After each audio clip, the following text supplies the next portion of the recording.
Hi there, my name is Maxine and I'm the founder of Laid Locs, which is a natural hair brand that specialises in botanical and sustainable solutions for textured hair.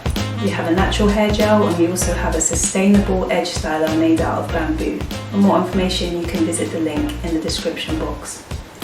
So today I'm going to be speaking about the makeup of gel, a little bit of background information about what you should know about gels generally, and also about our Laid Locs gel. A fun fact is that polymer molecules are inside your gel. These polymers are what allows your curls from your hair to stick together. As it dries, the polymers provide a transparent film or cast, and this is what gives you the hold that you need to get from that desired style that you want from the gel. But what you should keep in mind is that these polymers are not flexible, so depending on how you treat them, they can then result in flaking. Flaking isn't always down to the formula of a specific gel. It can be actually how you treat the gel and how you use them in combination with other techniques, for example. Back to the polymer molecules, with enough pressure and enough interference, and if you're touching it and scrunching it once it's dry, this is what causes that to break. And then this results in what we see visibly as flaking. An example that might help you to understand it a bit better is a mirror.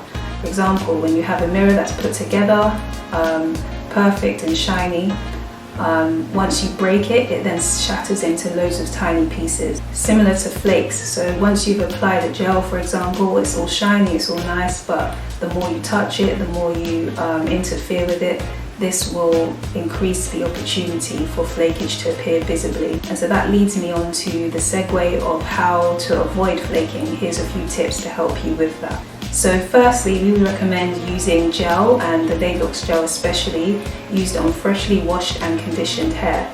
This is because if you use a gel on hair that has product in it beforehand, and a product that isn't necessarily from the same brand and therefore not formulated in a similar way, with that in mind, this can lead to product buildup, and therefore it can also interfere with the makeup of the gel, and therefore that can increase opportunities for flaking.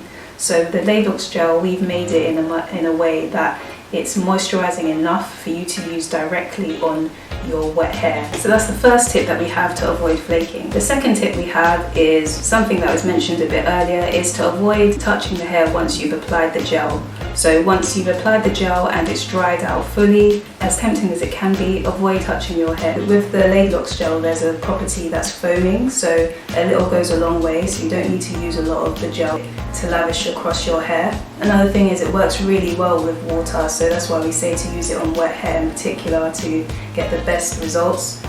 So if you feel like you need something to kind of spread it a bit more, water will really help, along with the foaming property of the gel. And with other gels as well, water works generally quite well together. So think of water and the gel as combined ingredients in order to lavish the gel evenly across your hair. So I hope these tips have helped you to understand a bit more about the makeup of gels and how best to use them and how to avoid flakage. If you want to know more about the Laid Locs gel and where you can order your own, as well as our sustainable edge styler, you can click the link below in the description box and it will take you to that link. Thanks again for watching.